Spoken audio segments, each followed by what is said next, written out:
So today is the biggest market gain ever in terms of points,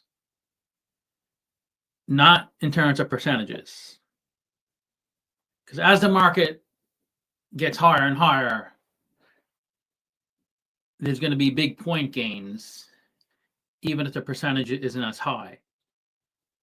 So today, almost 3,000 points, the Dow went up in one day. So yesterday, which was April 8th, I thought yesterday was the biggest. What's up? I thought yesterday was the biggest decline ever. It's confusing. April 8th. Huh. Well, the biggest decline ever in terms of points was 3,000 point decline in 2020, which was 13% drop. Today, a 3,000 point increase, which is only 8%, because obviously the market is a lot higher, the value. It's double. Last year it was 20,000, the Dow. Now it's, during COVID it was 20,000. Now it's 40,000. Damn, it doubled the market since COVID. That's crazy. Only 5 years. You think about that. The market's been around for, 100 years? And it took like 95 years to get to 20,000, and then it doubled in 5 years. So what it did in 95 years was equivalent to 5 years. Yeah, don't wait for those big drops, because before you know it, it just goes up. Who knows? It could be the market could go down 20% over the next week or two. The only thing we do know is what actually happened. You can't predict the future. But before today, the biggest point jump in one day was 2,100. So it crushed it. It was 50%, almost 50% higher, from 2,100 to 2,900. But you can see when it went up 2,100 points, that was 11%. Today it was only 8%. Unfortunately, I didn't really buy anything on the dip because all my money's tied up into stocks. I did sell like a month or two ago. I sold out of a bunch of things, and I'm sitting on cash, but that cash is earmarked for my business, so I'm not really investing it. Although maybe I should have. I could have made a 10% return. We are one bad news headline away from being in another correction. But that's all it is. It's all market sentiment. It's all psychology. It's not real numbers. The market doesn't really move on real numbers. It moves on things on the news. When the real numbers come out, it kind of more of a validation. So it's pretty exciting. We did a video live stream yesterday, and we were talking about the declines. So I guess on April 4th, what day was April 4th? Well, that was last Friday. So last Friday was the biggest decline. It was 2,200 points. So yeah, exciting times. But these point changes, I would just focus on percentages, because it's really hard to compare. Like in 2022, the market went up 800 points, which is only 2.5%, but it's a 20th largest point gain. Like the market could have went up 100 points in 1930, and now it's 100% growth. But in just the nominal points, the nominal value of the Dow, it's because it was so small back then. But you can expect the market to continue growing because more and more countries are getting to a level where they're not as successful as the US, but they're getting to pretty strong economies. I don't know if you played those games, like those Sims type games, but a lot of countries are competitive now. And that's what we want that.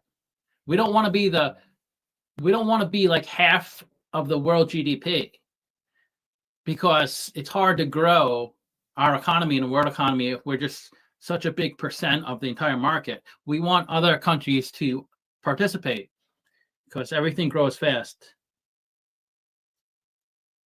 You can't time it.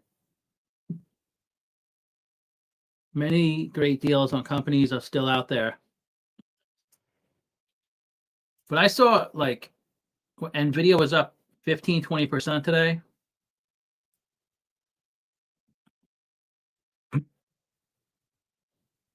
Let's see.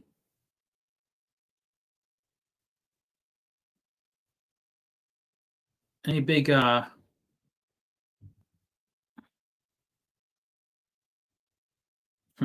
it's hard to tell on this chart because it's all small caps. These are the biggest movers for today. Let's see if there's any really big companies. Advanced Micro went up 24% today. That's a big market cap. Let's see what else went up a lot. Tesla went up 23% today.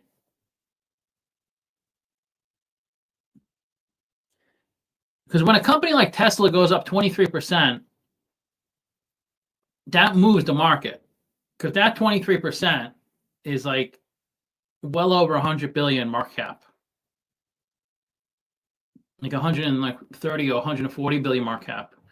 So that moves the market. These little, $900 million stocks, $2 billion stocks, even if they go up 100%, it doesn't really do anything. It's not even a dent. It's like if you make $100,000 and your child makes $1,000, even if their salary doubles from 1,000 to 2,000, it doesn't really move the needle in terms of your household income. But if your salary goes up 20%, that is significant.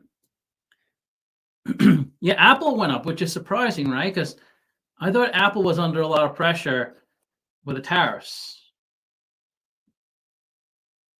Were there any big losers?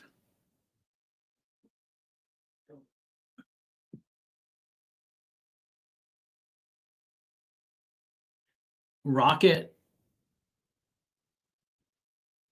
And none of the big losers. Yeah, so that doesn't. I guess it just move with the market. Apple. I mean, it didn't go up as much as other stocks. Let's see, what did it go up? It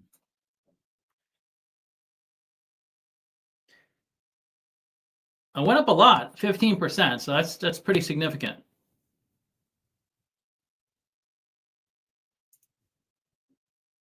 Nvidia went up more, right? Wasn't that like over 20%? 19%. Meta didn't go up as much. What, at 7%? 15%. So I was looking at the market, I guess, midday, and I guess it moved even more by the end of the trading day. 15%. Berkshire went up too. It only went up 5% because it really didn't go down much when the market came down with the correction.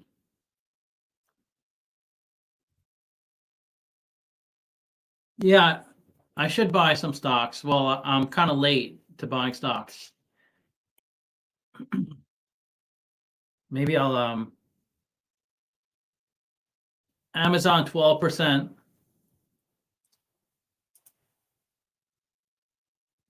What did Microsoft do? Only 10%. That's just crazy for for these trillion-dollar companies to go up 10, 15, 20%, that's a big, just one of those companies doing that is a pretty big move in the market.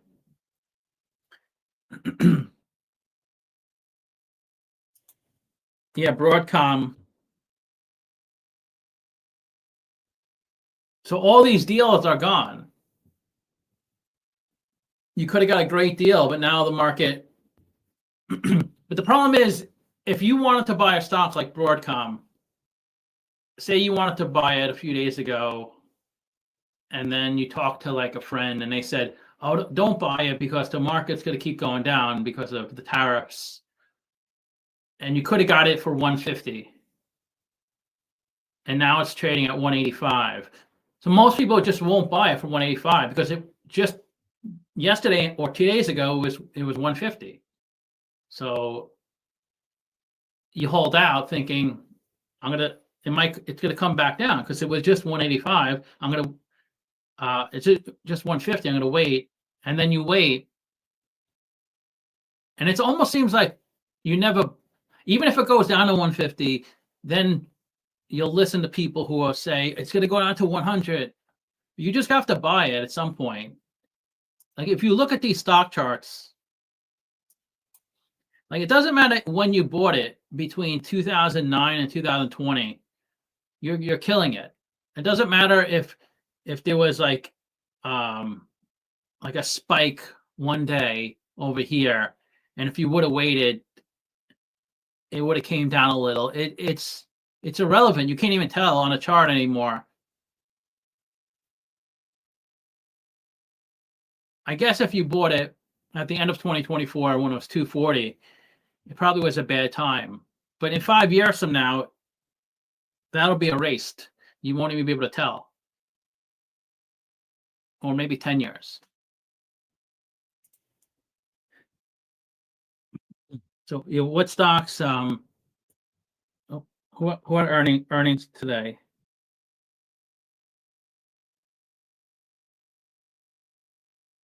Anybody any good earnings?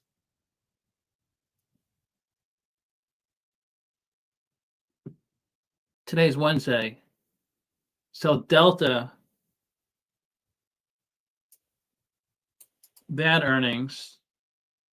It's a pretty popular stock. Let's see. Did they beat earnings? They went up 23%. They happen to have earnings the day of the biggest market jump ever. So it was win-win for them. And they beat earnings by 19%. They beat revenue by 4%. So it was a perfect storm for Delta. Delta CEO says Trump tariffs are hurting bookings as airline pulls 2025 forecast. So companies are not giving their forecast anymore.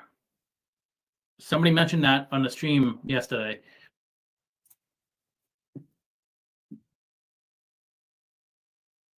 The airline cut its growth plans and said it can't reaffirm its 2025.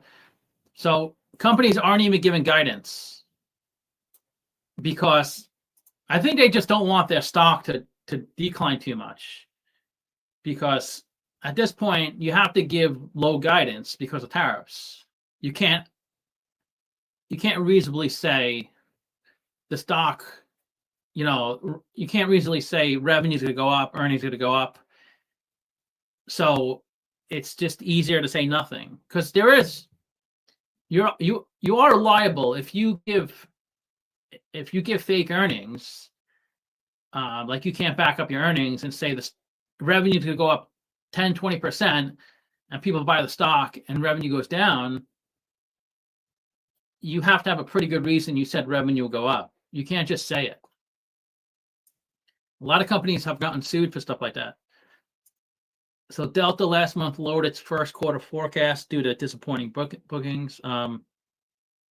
Delta won't expand flying in the second half of the year. I think Berkshire is a good buy because they have a lot of cash. Costco's good buy because no matter what, people will shop for food, and people are more likely to go to supermarkets and less likely to eat out when there's a concern about cash.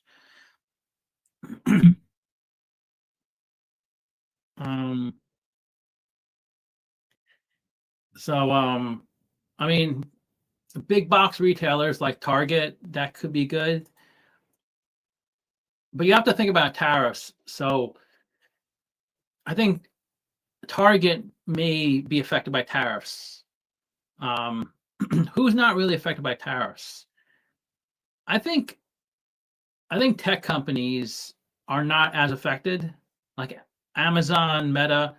I don't think tariffs are affecting them as badly as Apple, Microsoft. Nvidia is affected, I think, because all their manufacturing is in Taiwan from Taiwan Semi. So that therefore Taiwan Semi may not be a good buy because I guess less people may buy their products. But they are manufacturing in Arizona. They're building big manufacturing plants in Arizona and probably other parts of the US. So it could be a good value. So it went up 10%, Taiwan Semi. So they broke through 160 in January and they got down to 100. So I think if you're looking for a discount, I think it's at the right time. You could wait. It could go down to like 80, but I don't think there's as much downside. Let's see Nvidia. When was that peak? So that's under 3 trillion now. Okay, so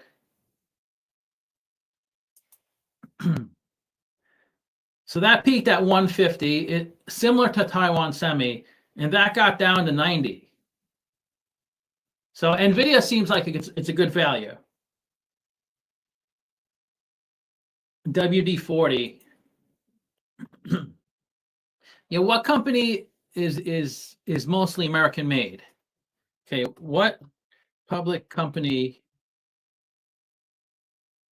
is American made? American made. This theme features Tractor Supply Company, Kroger, Lockheed Martin.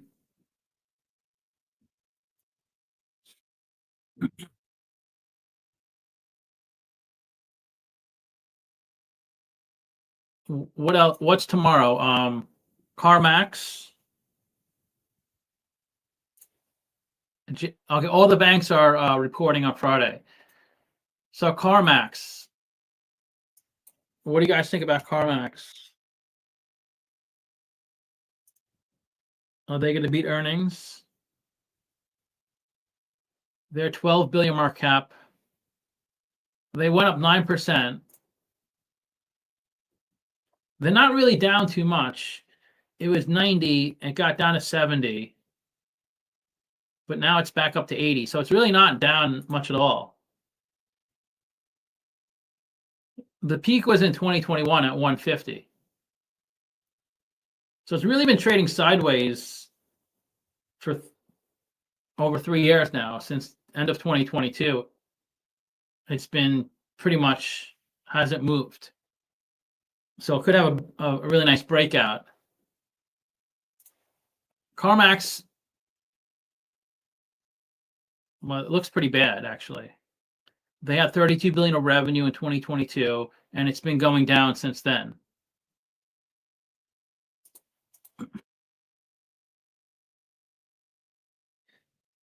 So CarMax.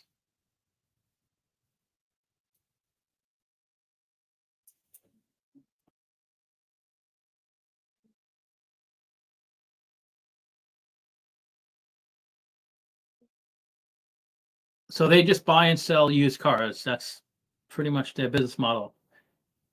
And the company began as a side business of Circuit City. Did you know that they used to be part of Circuit City, the electronics store? So they opened in 1993. I guess somebody who owns a Circuit City also opened up this used car dealership. They market used vehicles. Company acquired its first new car franchise with Chrysler.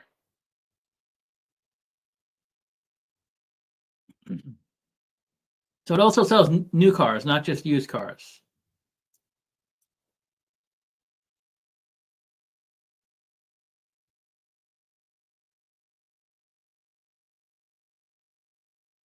I didn't know that. It was part of Circuit City. The concept was,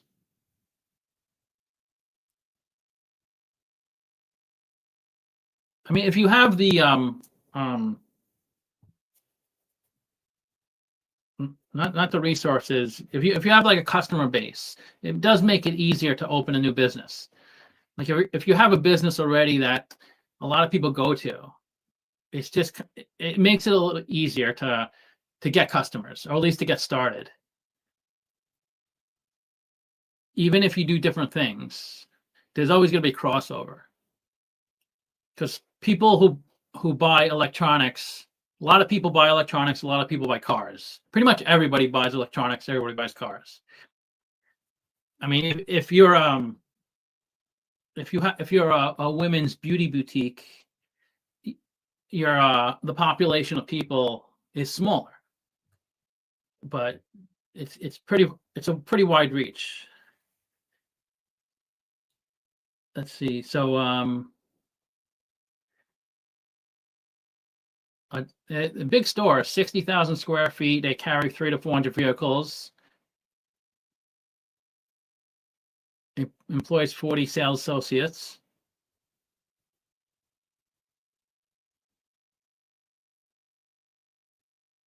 It sold over 750,000 cars in 2021.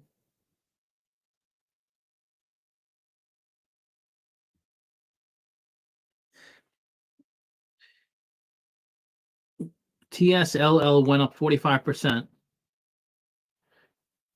I don't even know what that is. TSLL.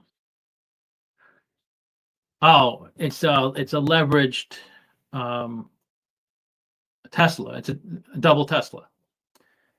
That's pretty good.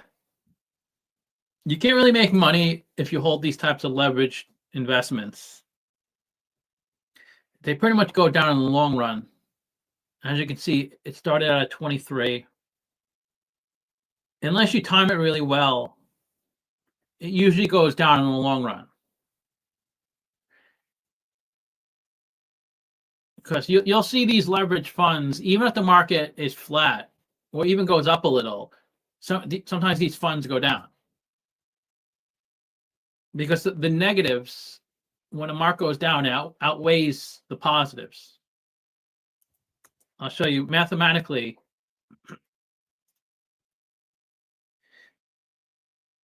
Like if you have $10,000, I wonder why this does this.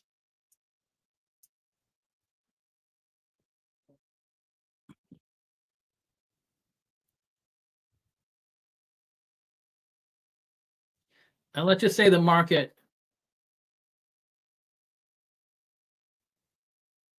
it goes up 1%, down 1%. Let's just say it does that every day.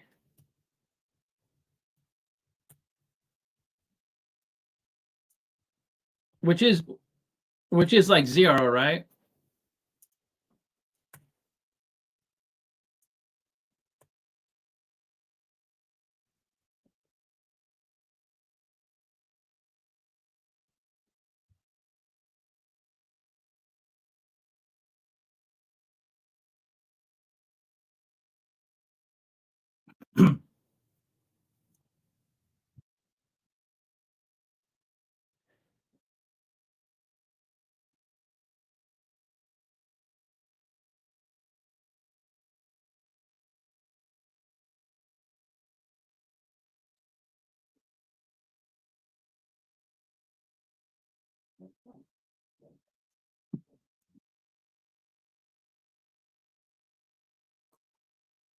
See, if you go out far enough, it goes down overall.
So this is just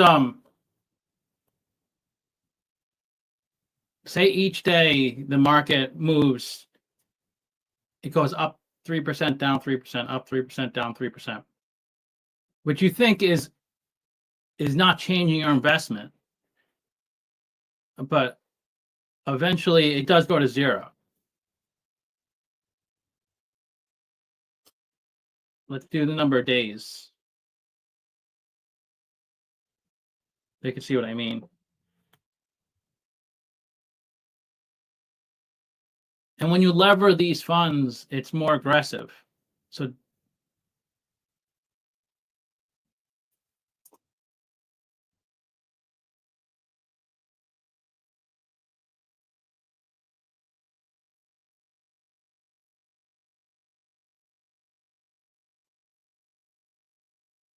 after 1 year, so 365 days,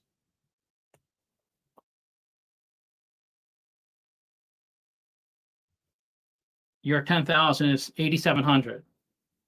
So if it goes up 3%, down 3%, up 3%, down 3%, eventually you will get to zero. Which it sounds like it shouldn't change your investment, but then it's the negatives carry more weight than the positives. And if leverage is part of it, like it's a triple leverage, and say you go to 5%, after a year, your 10,000 will be 6,700. So you'd lose 33% of your investment if it just goes up 5, down 5, up 5, down 5, up 5.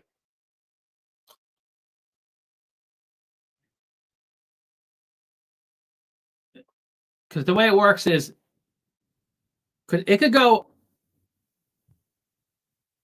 like up, like it could go up big numbers, like 45% every day, which really raises your look. Now you're up to $600,000. But if you just have one bad day, it cuts it in half. And even when it gets to negative 100, it goes to zero. So you can get like positive 100% every day. If it's negative 100% once, it's kind of like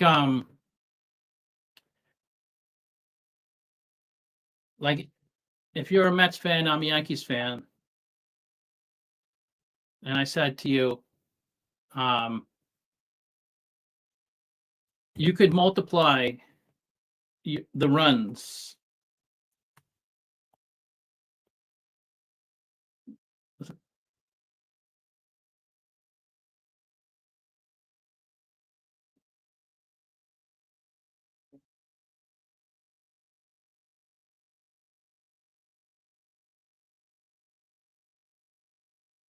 So you multiply every single game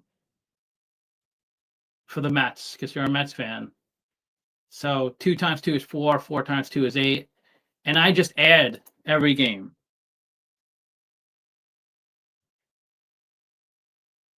I add the runs. So if every game they get 2 runs, after 6 games you have 64 points. I have 12.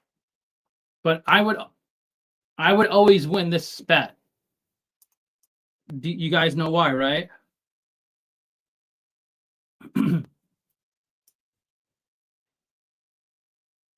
So all 162 games for the season, you multiply your runs together, and I add my runs together. But I'm pretty much 100% chance of winning this bet as a Yankee fan. You know why, right? Because if just one game you hit 0, it's 0 forever. Because once it hits 0, just one game, once it gets shut out once, the bet's over. Then you have 0 forever. Because 2 times 2 is 4, 4 times 2 is 8, 8 times 0 is 0. So 0 times 2 is 0, 0 times 2 is 0 forever. And there's never been a baseball team that went the entire season without getting shut out. It's not like football. Football, you don't really see shutouts too often. But baseball,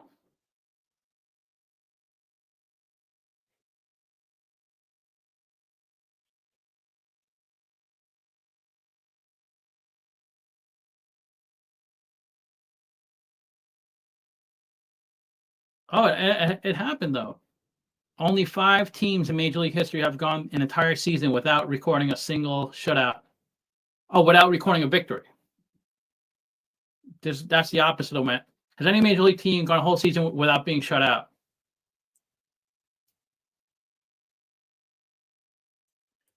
I think I knew that. The 2000 Reds. So twice in Major League in baseball history, a team has gone the entire season without a shutout. The 2000 Reds, they actually did it in 163 games due to a tie in their first game that was made up. That's interesting.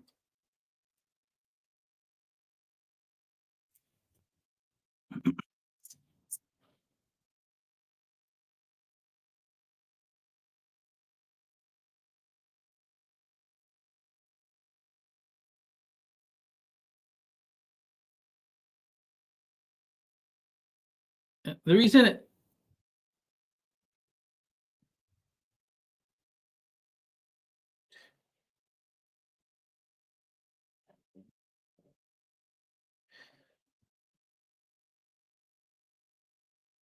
reason this works is like the high, if you do positive, negative, which it doesn't work out that way, but because you might hit a run of like 10 straight market days with positives, but you might have a run of 10 straight market days with negatives. But that run of negatives will drag it down so far, the number, that it'll never recover. But like if we start with a high number, 23%, see, within the first year, it almost goes to 0. So after 1 year, you're at $1.62. And with the levered funds, when you do triple leverage, so if there's a day like today, when it goes up 10, 15%, that's triple leveraged. So like last Friday, it went down 10%, so it would have went down 30%.